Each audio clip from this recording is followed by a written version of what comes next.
la cuarentena, y Gisele Beritier, que es licenciada en Economía, nos va a ayudar a analizar un poco qué impacto tiene la extensión de la cuarentena en una economía que ya viene golpeada y que ya venía acusando recibo de las primeras semanas de cuarentena. ¿Qué pasa ahora con esta nueva extensión? Gisela, te saludamos desde Punta La M. ¿Cómo estás? Buen día.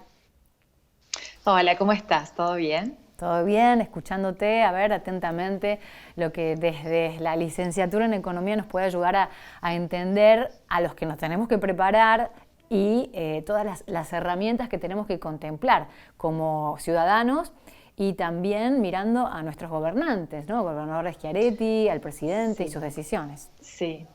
Bueno, acá hay varias aristas, ¿no? Una que toca a lo que es el sector privado, las empresas pymes, luego también a los trabajadores y también tenemos la cuestión con las finanzas provinciales y municipales también, ¿no? Con respecto a el sector privado, se pensaba que el presidente iba a tomar algunas medidas de mayor relajamiento de las cuestiones económicas, ¿no? Porque, como vos bien decías hace un ratito, la economía argentina, a diferencia de por ahí las economías desarrolladas, venía ya con una gran vulnerabilidad. Como para que nuestro oyente nos entienda, el mundo venía creciendo a tasas récords y se esperaba que en cualquier momento la situación se cortara. Empezó con China, en que la baja de la demanda china impacta en toda la demanda global, pero luego la extensión de la cuarentena al resto de los hemisferios, del hemisferio norte específicamente y luego del sur, termina impactando en toda la economía global. Argentina nos agarra en una situación de 2 años de recesión y además de eso, un proceso de reestructuración de deuda, que es decir, sin plata para pagar. En ese contexto, hoy por hoy, estas medidas sanitarias o este intercambio entre preferir la salud a la economía nos va a impactar, ya está impactando en 115 millones de dólares diarios que no pueden vender las empresas. Ya hay 35.000 empresas, pymes, que están pensando en cerrar sus puertas, según datos de CAME, y esto pone en juego 605.000 puestos de trabajo. Es decir que hoy por hoy estamos en una situación donde creo que no se salva a nadie, ¿no? Todo el mundo va a ver de algún modo reducido su poder adquisitivo y va a estar en una situación de mayor pérdida.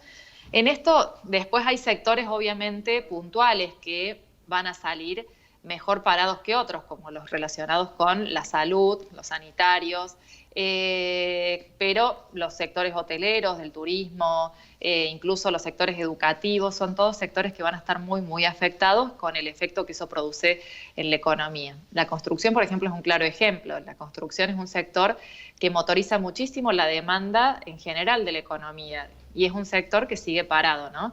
Entonces, esto muestra a las claras que vamos a terminar con una gran recesión. Ayer el Banco Mundial sacó un informe que la economía argentina caería este año un 5,2%. Para que más o menos entendamos si es poco o es mucho. Entre el 2018 y el 2019 perdimos 4,2% de recesión en 2 años. Ahora tendríamos un punto más sobre eso y no alcanzaría los siguientes años para recuperar todo lo que venimos perdiendo. Por lo menos en los próximos 2 años no recuperaríamos el nivel actual que tenemos hoy.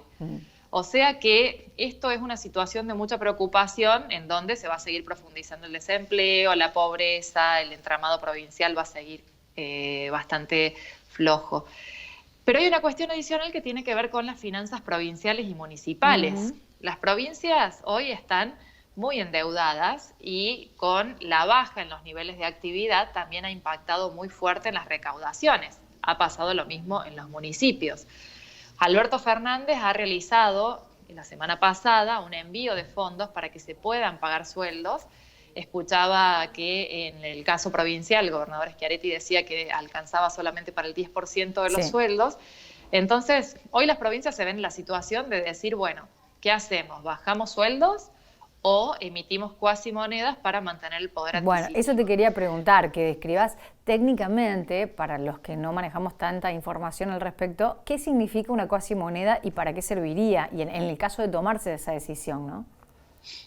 Bueno, mucho se dijo que ya los títulos que se emitieron la semana pasada para cancelar proveedores tenía como un viso de esta situación. Nosotros tenemos como la memoria muy calcada con la década de los 90 y Sí. sobre todo en el 2001 con el tema de los SECOR Ujú. y LECOR y todos los bonos que surgieron en ese momento para el pago de sueldos, no solamente a los empleados provinciales, pero también a los proveedores y que servía para cancelar compras en el supermercado, cancelar impuestos, servicios y demás. Yo creo que mientras más se pueda dilatar esa situación, van a intentar hacerlo porque realmente que empiecen a circular muchas monedas paralelas es muy complejo para la economía, aparte que empiezan a tener distintas cotizaciones. Después de eso hay todo un tema que hay que levantarlas, con lo cual acá viene la cuestión de que muy posiblemente ya empezó a emitirse mucho dinero desde el Banco Central y hoy por hoy es la única herramienta, la única que tiene el gobierno nacional para poder inyectar dinero en la economía. Las otras herramientas las tiene anuladas. Si Claro. podemos repasarlas, una es los fondos externos que no van a venir producto de primero de que estamos en un proceso de reestructuración y segundo porque reestructurada la deuda, con esta situación de pandemia es muy difícil que vengan los fondos. Y después las divisas para conseguir pagar todo lo que implica el financiamiento del sector público están muy complicadas por el tema de vaca muerta, ¿no? Gisela, técnicamente estamos en default. Leía algunos titulares y algunos especialistas que se incumplió con el noveno pago al Fondo Monetario Internacional y a los compromisos externos asumidos. Técnicamente se puede decir que estamos en default. ¿Y qué significa eso en una situación en donde el default pasa a otro plano, ¿no? Es como describíamos recién, la decisión tiene que ver más con lo sanitario y no es solamente Argentina, sino es algo mundial. Claro. Mira, la verdad que hasta ahora se ha tenido el suficiente cuidado como para que todo lo que se reestructure haya sido deuda nominada bajo legislación local, ¿no? La legislación local que tiene que ver, en realidad, qué diferencia tiene con la extranjera, que es más laxa y que, en definitiva, da mayores posibilidades en sus cláusulas para poder refinanciar o reperfilar, como se denomina ahora, el pago de la deuda. Pero, ¿qué pasa? Es un no pago, por eso es que se lo denomina como default técnico. No sería un default en el sentido estricto de la palabra. Ahora, ¿cuándo sería un default en el sentido estricto de la palabra? Cuando ya incurramos en el no pago de la deuda que está nominada bajo legislación extranjera, es decir, que deba litigarse en los tribunales externos como en Nueva York. Claro. Eso hasta ahora no ha pasado y aparentemente esta semana abrió una propuesta para poder pagar esa deuda. Pero ¿Qué es según lo tu que se ve? perspectiva, vamos rumbo a eso. O sea, es imposible pagar nuestra deuda, ¿o no? Mira, la verdad que con la cantidad de plata que se ha reperfilado actualmente, acá estamos en una disyuntiva hoy, por un lado con respecto a la deuda en pesos y por otro lado con la deuda en dólares. Hoy los vencimientos que tenemos para este año para pagar la deuda en dólares ascienden más o menos a 8.100 millones de dólares y con las reservas netas del Banco Central, que están cerca de 11.000 millones, más el superávit de cuenta corriente, se podría afrontar ese pago de deuda externa.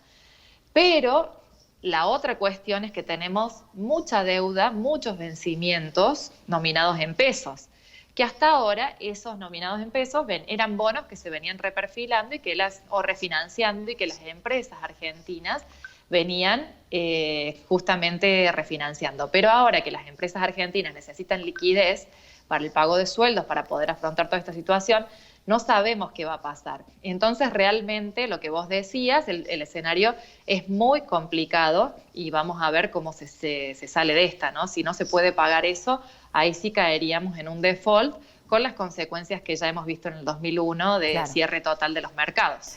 Bueno, y en eso más en el plano macro. Ahora quiero llevarte un poquito al micro porque en un ratito vamos a hablar con propietarios de locales que están preocupadísimos porque no llegan a cumplir el ciclo de cheques y de pagos y de alquileres y que no pueden sostener en el tiempo muchos negocios y que ven peligrar, ¿no?, su iniciativa familiar, lo que sea. Bueno, esperaban una decisión o una cuestión, un paquete de medidas por parte del gobierno que tenga que ver con ellos, que se contemple a las pequeñas y medianas empresas o los negocios o algún tipo de ayuda. ¿Esto es factible? ¿Es viable hoy en Argentina? ¿Puede llegar a considerarse?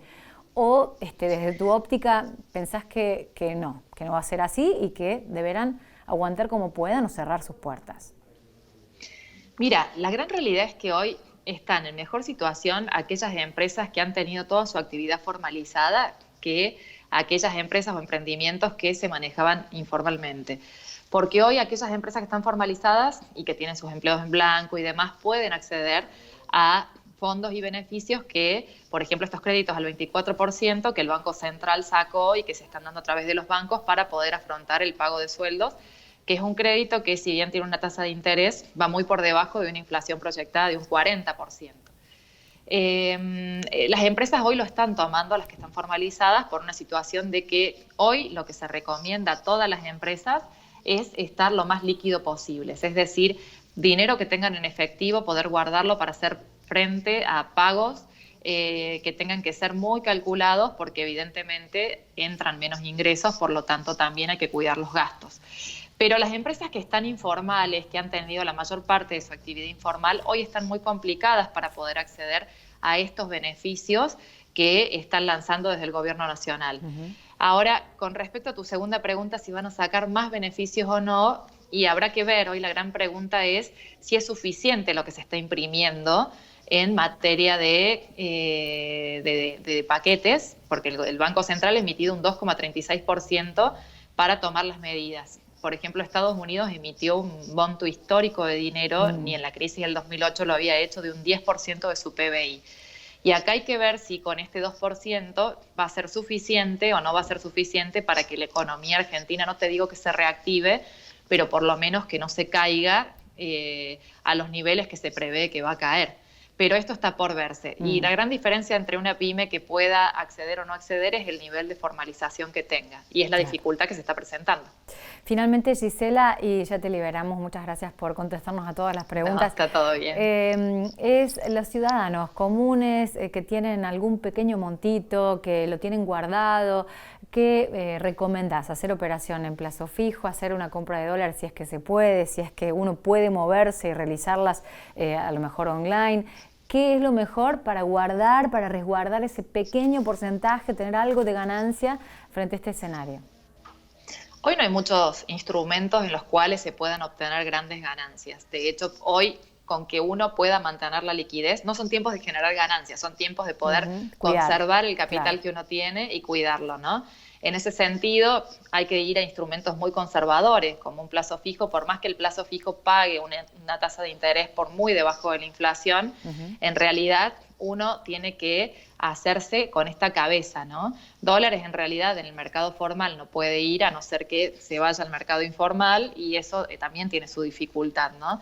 Entonces, por lo pronto, yo considero que hoy por hoy no son tiempos de buscar grandes rentabilidades, hay que ir a lo más seguro, tratar de buscar plazos fijos a 30 días, corto plazo, etcétera, porque ya te decía, los fondos comunes de inversión también hay que ver cómo están constituidos los fondos, con qué bonos, en tiempos en que se están reperfilando los bonos, hay que ver muy bien o estudiar muy bien cómo está constituido ese fondo común, con lo cual hay que ser lo más conservador posible. Hoy lo que prima es tratar de conservar el capital y no son tiempos de buscar rentabilidades, sino de tratar de conservar lo que se tiene.